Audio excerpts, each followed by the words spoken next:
Hi hello ನಮಸ್ಕಾರ. ನೀವು ನೋಡ್ತಾ ಇದ್ದೀರಿ ಕರುನಾಡ ಟೈಮ್ಸ್ ಡಿಜಿಟಲ್ ಮೀಡಿಯಾ. ಕರುನಾಡ ರೌಂಡ್ಸ್ಗೆ ಸ್ವಾಗತ. ನಾನು ನಿಮ್ಮ ಗೋರಾ ಶ್ರೀನಿವಾಸ್. ಕಾರ್ಡುಗಳನ್ನು ಹಂಚಿ ಎಲೆಕ್ಷನ್ ಗೆದ್ದಿದ್ದಾರೆ ಎಂದು ಆರೋಪಿಸಿದ ಮಾಗಡಿ ಶಾಸಕ ಎ ಮಂಜುನಾಥ್.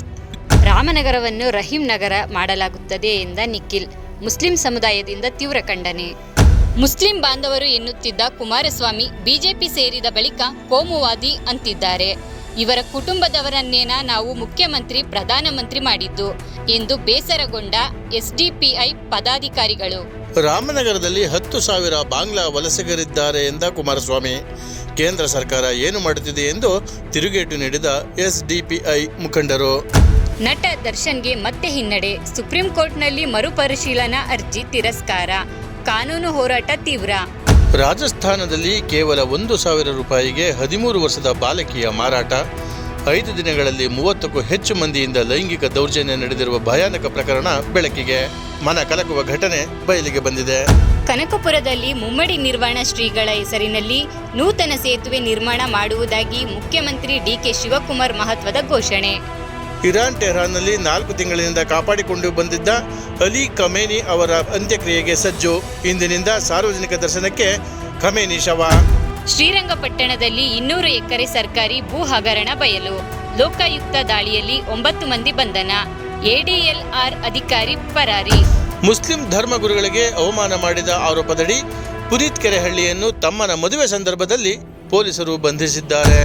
ಬೆಂಗಳೂರಿನಲ್ಲಿ ಜನರ ದೂರುಗಳಿಗೆ ಸ್ಥಳದಲ್ಲೇ ಪರಿಹಾರ ನೀಡಲು ಮೊದಲ ಮತ್ತು 3ನೇ ಶನಿವಾರ ಸಚಿವರ ಕ್ಷೇತ್ರ ಭೇಟಿ ಕಡ್ಡಾಯ ಮಾಡುವ ಕುರಿತು ಸರ್ಕಾರವು ಮಹತ್ವದ ಹೆಜ್ಜೆ ಇರಿಸಲು ಹೊರಟಿದೆ ಎಂಬ ಮಾಹಿತಿ ಹೊರಬಿದ್ದಿದೆ. ಬರ ಪರಿಸ್ಥಿತಿಗೆ ಪರಿಹಾರವಾಗಿ ಹಾವೇರಿಯ ಶಾಸಕರು ಸ್ವಂತ ಖರ್ಚಿನಲ್ಲಿ ಮೋಡ ಬಿತ್ತನೆಗೆ ಮುಂದಾಗಿರುವುದಕ್ಕೆ ರೈತರು ಶ್ಲಾಘಿಸಿದ್ದಾರೆ. ಚಿಕ್ಕಬಳ್ಳಾಪುರದಲ್ಲಿ ಹುಡುಗಿಯನ್ನು ಚುಡಾಯಿಸಿದ್ದಕ್ಕೆ ಕಪಾಲಕ್ಕೆ ಬಿಗಿದ ಯುವತಿ. ಸೇಡು ತೀರಿಸಿಕೊಳ್ಳಲು ಯುವತಿಯ ಮನೆಗೆ ನುಗ್ಗಿ ಚಾಕು ಹಿರಿತ. 3 ಆರೋಪಿಗಳ ಬಂಧನ. ಭಾರತದ ಕಾರ್ಪೊರೇಟ್ ವ್ಯವಸ್ಥೆ ಬಗ್ಗೆ ಮಾಜಿ ಪೆಪ್ಸಿಕೋ ಸಿಇಒ ಇಂದ್ರಾ ನೂಯಿ ಟೀಕೆ. ಭಾರತದಲ್ಲಿ ಪ್ರತಿಭೆಗೆ ಸಮರ್ಪಕ ಬೆಲೆ ಇಲ್ಲ ಎಂದು ಅಭಿಪ್ರಾಯ. ಸಾಮಾಜಿಕ ಜಾಲತಾಣದಲ್ಲಿ ಜೋರಾದ ಚರ್ಚೆ. ಸೊಸೆ ಪೊಲೀಸ್ ಆಗುವ ಕನಸಿಗಾಗಿ ಮನೆಯ ಜವಾಬ್ದಾರಿಯನ್ನು ಹೊತ್ತ 70 ವರ್ಷದ ಅತ್ತೆಯ ತ್ಯಾಗದ ಕತೆ ಕೇಳಿ ಕಣ್ಣೀರಾಕಿದ ನೆಟ್ಟಿಗರು. ಮಡಿಕೇರಿಯಲ್ಲಿ ಸುರಿದ ಧಾರಾಕಾರ ಮಳೆಗೆ ಜನಜೀವನ ಅಸ್ತವ್ಯಸ್ತ. ತಗ್ಗು ಪ್ರದೇಶಗಳಿಗೆ ನುಗ್ಗಿದ ನೀರು, ಆತಂಕಗೊಂಡ ಜನರು. ಸಕಲೇಶಪುರದಲ್ಲಿ ಆತ್ಮಹತ್ಯೆಗಾಗಿ ಹೇಮಾವತಿ ನದಿಗೆ ಹಾರಿದ ವ್ಯಕ್ತಿಯನ್ನ ಅಗ್ನಿಶಾಮಕ ದಳ ಮತ್ತು ಪೊಲೀಸರು ರಕ್ಷಿಸಿರುವ ಘಟನೆ ಜರುಗಿದೆ. ಪಾಕಿಸ್ತಾನಕ್ಕೆ ಭಾರತದ ಸ್ಪಷ್ಟ ಎಚ್ಚರಿಕೆ. ಭಯೋತ್ಪಾದನೆ ನಿಲ್ಲಿಸಿದ ಬಳಿಕವೇ ಸಿಂಧೂ ಜಲ ಒಪ್ಪಂದದ ಕುರಿತು ಚರ್ಚೆ ಎಂದು ಕೇಂದ್ರದ ಸಂದೇಶ. ಸಾರಿಗೆ ಬಸ್ ಸಿಗದ ವೇಳೆ ವಿದ್ಯಾರ್ಥಿನಿಯನ್ನು 6 ಕಿಲೋಮೀಟರ್ ಬೆನ್ನಿಗೆ ಹೊತ್ತು ಆಸ್ಪತ್ರೆಗೆ ಕರೆದೊಯ್ದ ಶಿಕ್ಷಕಿಯ ಸಾಹಸ ವೈರಲ್. ಬೆಂಗಳೂರಿನ ಕೆಆರ್ ಸರ್ಕಲ್ನಲ್ಲಿ ಬಿಎಂಟಿಸಿ ಬಸ್ಗಳಿಗೆ ಡಿಕ್ಕಿ ಹೊಡೆದ ಟೆಂಪೋ. ಸರಣಿ ಅಪಘಾತ.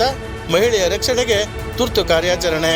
ಪ್ರೀತಿಯನ್ನು ನಿರಾಕರಿಸಿದ ಅಪ್ರಾಪ್ತೆಯ ಮೇಲೆ ಹಲ್ಲೆ ನಡೆಸಿದ ಯುವಕನ ವಿರುದ್ಧ ಪ್ರಕರಣ ದಾಖಲಿಸಿಕೊಂಡ ಚಿಕ್ಕಮಗಳೂರು ಪೊಲೀಸರು. ಬೆಂಗಳೂರಿನಲ್ಲಿ ಡ್ರಗ್ ಪೆಡ್ಲರ್ ಮನೆ ಮೇಲೆ ಪೊಲೀಸರಿಂದ ದಾಳಿ. ಮಾರಕಾಸ್ತ್ರ, ಗಾಂಜಾ ಹಾಗೂ 100 ಮೊಬೈಲ್ಗಳು ವಶ. ಯುಐಡಿಎಐ ಮಹತ್ವದ ಘೋಷಣೆ. ಆಧಾರ್ ಕೇಂದ್ರಕ್ಕೆ ಹೋಗದೆ ಮೊಬೈಲ್ ಸಂಖ್ಯೆ ಮತ್ತು ಇಮೇಲ್ ನವೀಕರಣಕ್ಕೆ ಅವಕಾಶ. ಉತ್ತರಾಖಂಡದ ಬದರಿನಾಥ ದೇವಾಲಯದಲ್ಲಿ ಕಾಣಿಕೆ ದುರುಪಯೋಗ ಆರೋಪ. ತನಿಖೆಗಾಗಿ ಸಿಬ್ಬಂದಿಗೆ ನೋಟಿಸ್ ಜಾರಿ. ಇದು ಇಂದಿನ ಕರುನಾಡು ಟೈಮ್ಸ್ ರೌಂಡ್ಸ್ನ ವಿಶೇಷತೆ. ಮತ್ತಷ್ಟು ಸುದ್ದಿಗೆ ಕರುನಾಡು ಟೈಮ್ಸ್ ಡಿಜಿಟಲ್ ಮೀಡಿಯಾವನ್ನು ತಪ್ಪದೆ ವೀಕ್ಷಿಸಿ.